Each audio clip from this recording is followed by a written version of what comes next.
You're listening to the Thrive Podcast, where every week we dive into a practical, tactical tip to bring you from a life of simply surviving to thriving. It's personal development for the everyday girl who is done with coasting through her days, done with feeling like she's missing out on the deeper meaning of her own life, and done with mediocrity once and for all. Because it's not enough to simply survive. You deserve to thrive. Welcome back to Thrive. And Happy New Year. After a little holiday hiatus, it is so good to be back at the mic with you. I hope you are ready to thrive all year long together.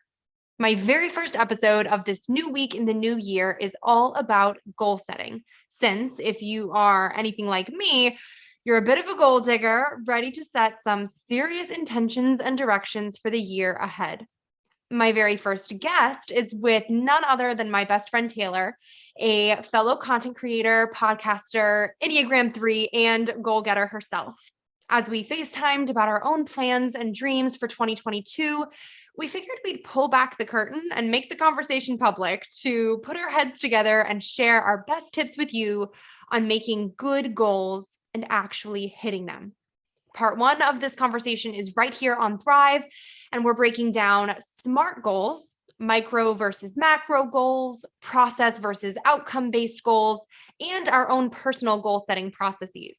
Then be sure to hop on over to Taylor's podcast, Hustle Like a Mother, for part two, where we're talking about goal disappointment, how to adjust your sails along your journey, and top tips for hitting the ground running towards your goals more confidently, peacefully, and smarter than ever before. Stay tuned through this conversation. Drop it 5 stars if you like what you're listening to, and welcome, Taylor.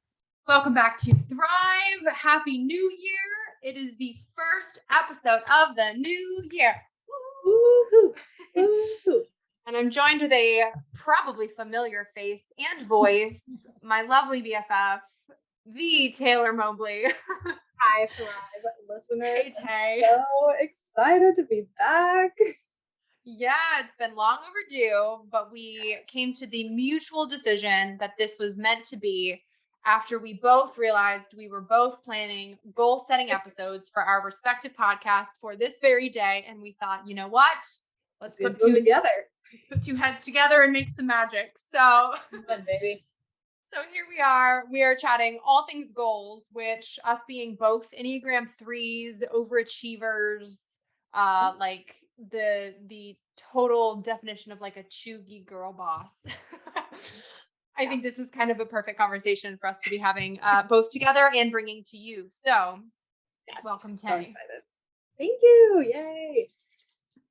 So let's get things kicked off by chatting a little bit about how, first and foremost, goals may differ from like your typical dreams and ambitions, because there are so many big, ambitious words thrown out there and on Pinterest boards and vision boards. And obviously, 'tis the season. Everyone's planning their big plans and dreaming their big dreams. So what do you think makes goals specifically different?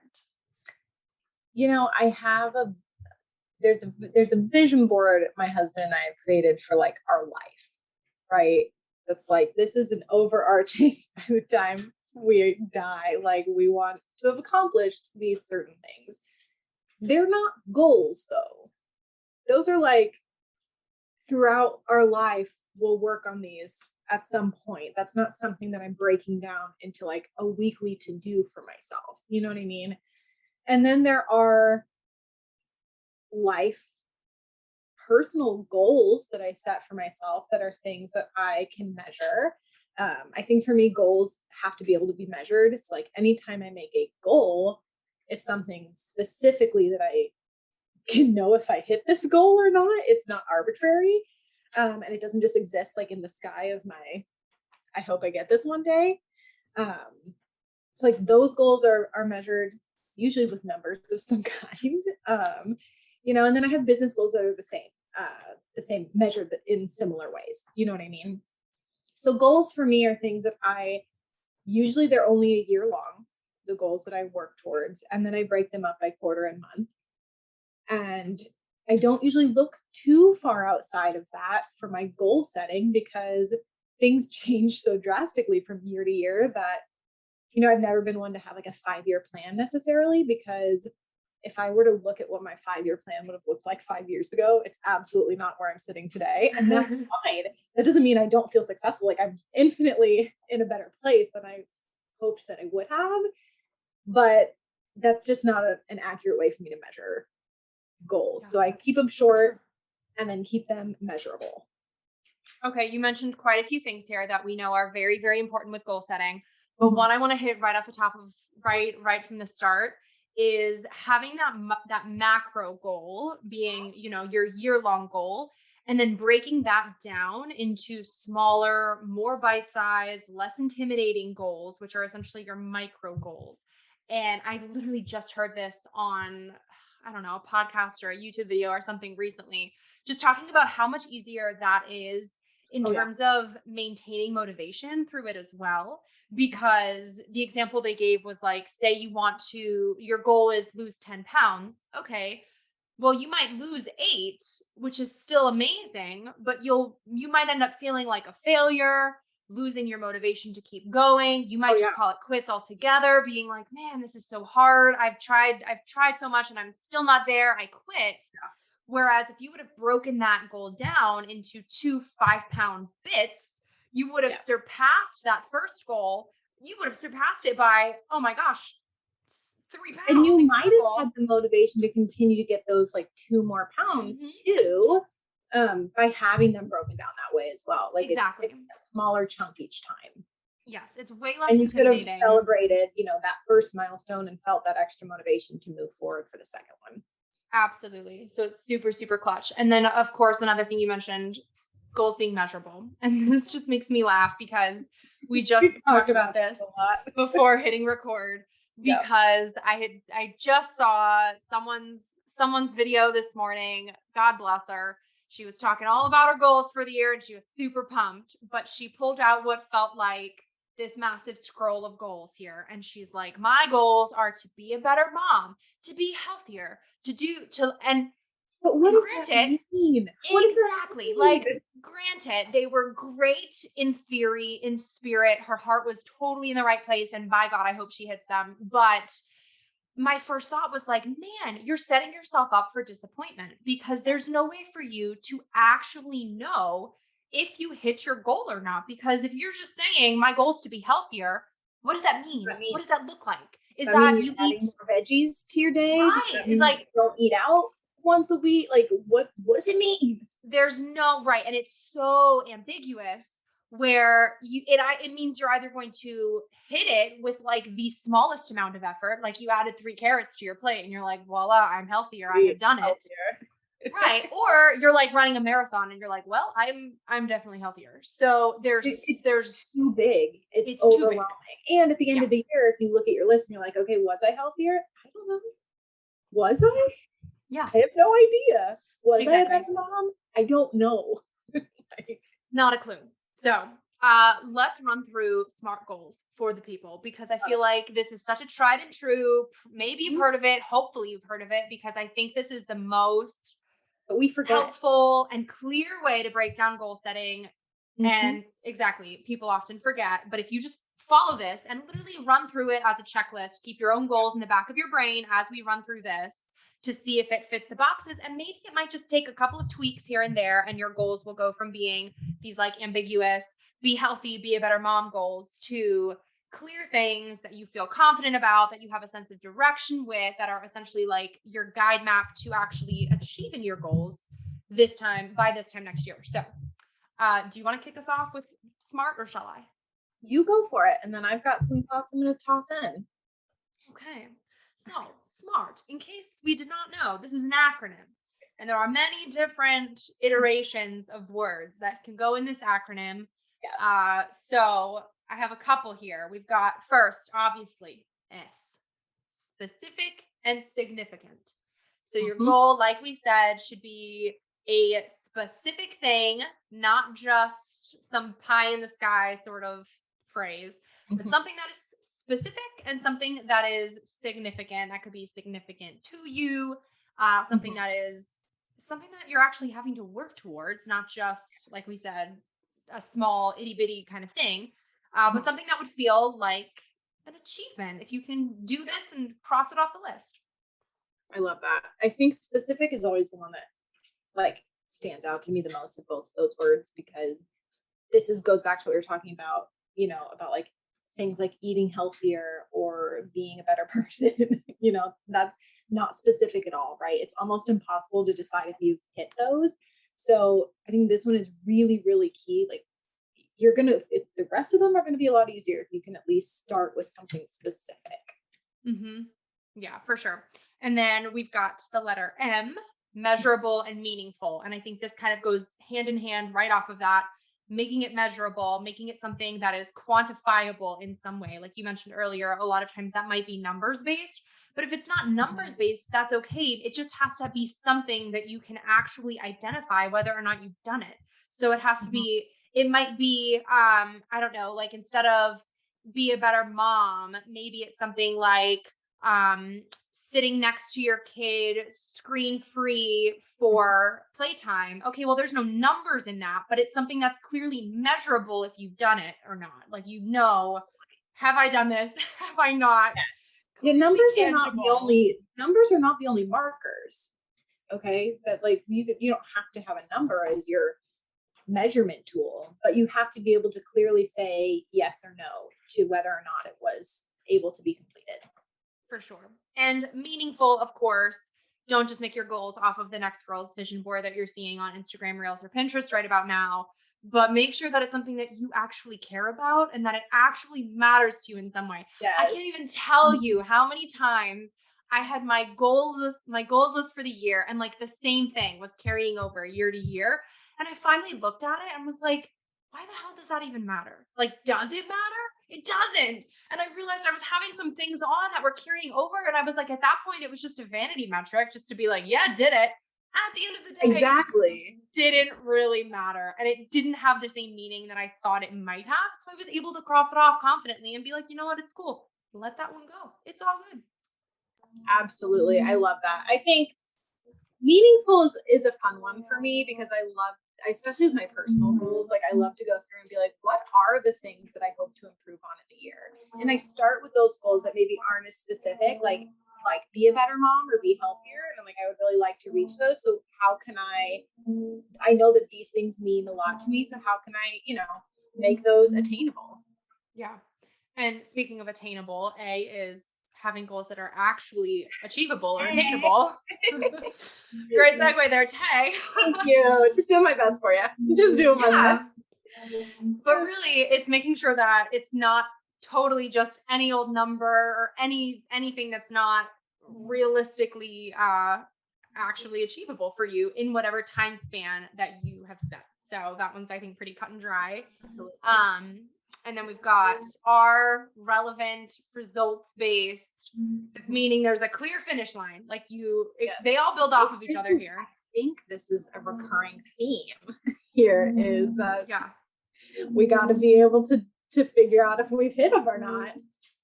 Yeah. So there has to be some sort of clear indicator whether or not you have done the dang thing by the end of the day.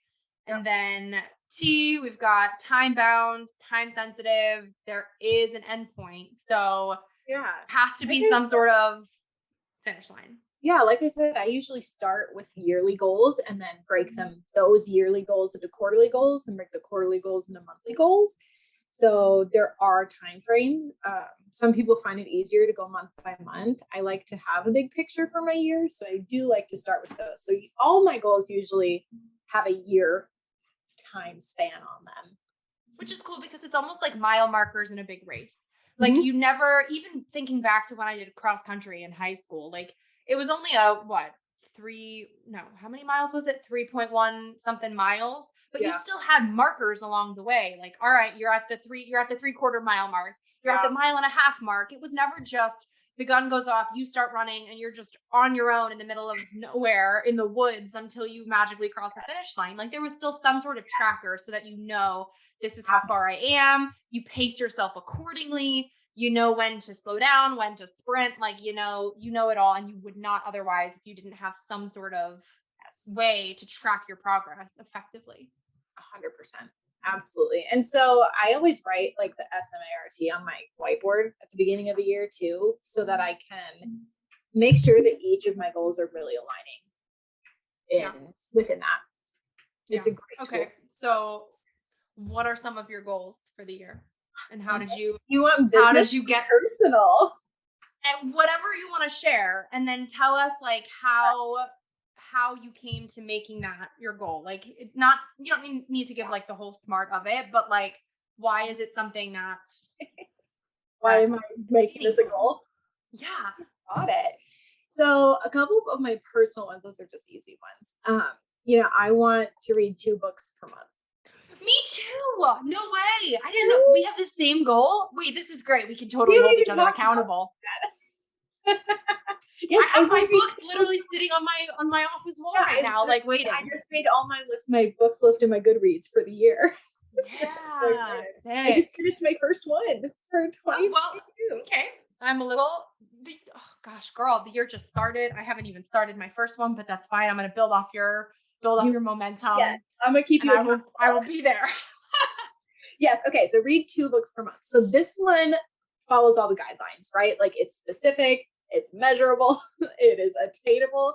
Last year I set a really big book goal and did not even hit half of it. I was really overzealous I wanted to read 50 books in the year. I read 24.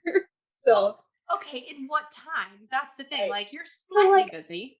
Exactly. So this year I was like, I looked at that goal last year, right? And I was like, okay, let's try again. Let's just reset here, right? And I knew I hit 24 last year. So I set the 2 books per month this year so that I would for sure get at least 24 again. And if I was able to complete more than that, like anything extra would be icing on the cake, right? So I feel like it's attainable. I feel excited to work on it. I don't feel like it's taking away from other parts of my life. Like it's just a fun personal goal that I feel like I can do. And it's good for my mental health. So that's one of mine. Another personal one for me is not numbers related at all, but deliver my baby. Like, give birth, but like have a positive birth experience. And so that's on my list this year, is to have a positive birth experience. I know that isn't completely in my control, but there are some things that I'm, working on to make sure that it's as positive as possible. And so that's not numbers related, but definitely one that I'm working towards and that I feel like is attainable with the help of my doctors and everything like that. Yeah. And I feel like you and I both, in the years of knowing each other, because it's been like basically forever at this point. I feel like we both have had a similar journey or similar trajectory in our personal growth, in the sense of I think both used to be the kinds of people who were very numbers based. Yes. Very like, we want this number by this time. But in looking back, I mean, a lot of that might have been vanity metrics. It might have been like, I want this many Instagram followers. And like at the end of the day, we figured out doesn't matter. Speaking of that specific goal, right? I have taken those off my goal list for business completely. I have 0 things related to social media, website views, like podcast downloads, like none of those are on my list this year. I had them on last year. I did not hit any of them, if I'm being totally honest, because it's so out of our control. But I realized, I'm like, why am I setting those number goals? Why?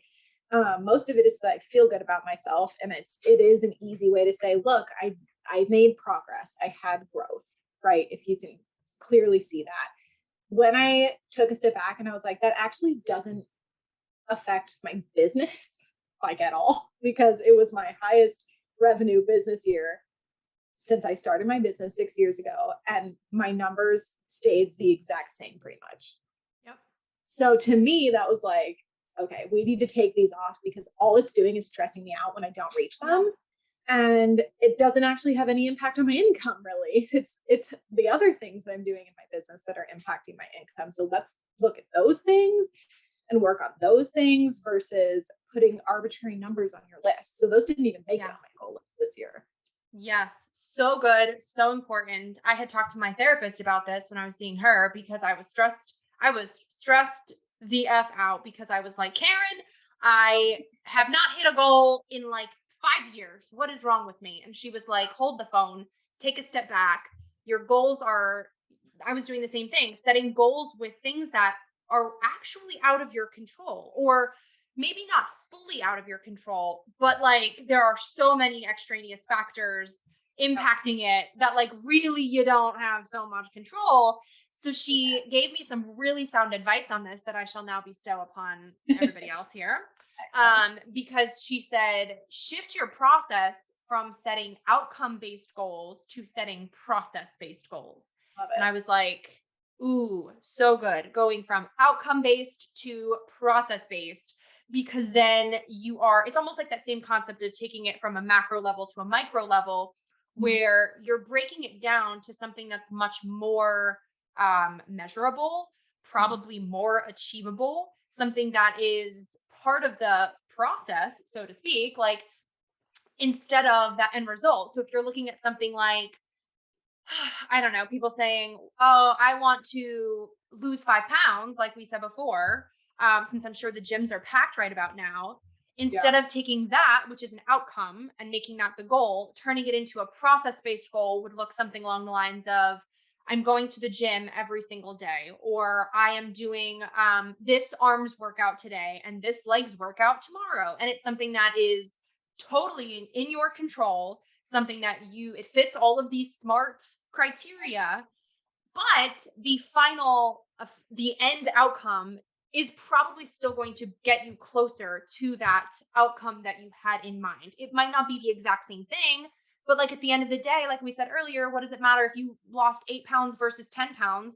You still hopefully you got healthier in the process, which is the more important thing at the end of time, versus looking at it as a vanity metric or as a random number that you just pulled out of your bum. So I think that's also a helpful way to look at it, as going from outcome based to process based, so that you are getting the habits and the routines and the process in check that you need to basically get you on the path to the end result. And then the actual end result can just be the fruit of that labor along the way, and not just that arbitrary number that you picked out on January 1st or whenever you did your planning for the year. It's just, I'm not always the same person in December that I am in January. So, What? You grow? so it's nice to have my goals like kind of evolve with me throughout the year too. And if you stick yourself with one number, you don't let yourself do that, right? Like you don't allow yourself to have that growth opportunity. But the process base does have a lot of room for growth. It does have a lot of room for that expansion. That straight numbers just don't give. Exactly. And it keeps you, I think, focused on your actual growth as a person through the process, because I think really that's the most important thing. For me, it's like habit building is a lot of the reasons I do some of my goals, right? So that is absolutely process based, is developing these habits that you can carry with you through the next year. And then it doesn't necessarily even need to be a goal because it's just your life. Yes. Okay, well, on that note, I think we are going to transition, because this is part 1 of our little goal setting extravaganza together. Yeah. So for part 2, we'll include the link in the show notes. Make sure you head over to Hustle Like a Mother podcast, where Tay and I will be continuing this conversation with some more tips, thoughts on what to do if you don't hit a goal and you're facing some goal disappointment, how to finish prepping for your new year, more about our individual goal setting processes, and all that good stuff. So give this 5 stars before you go, and then hop on over to Hustle Like a Mother for part 2. Okay. Wait, before you go, make sure you're subscribed to never miss an episode of Thrive. Drop 5 stars on your way out if you like what you just listened to, and come join the party on Instagram at thrive.podcast to stay inspired and thriving all week long. Thanks for tuning in. It's your time to thrive.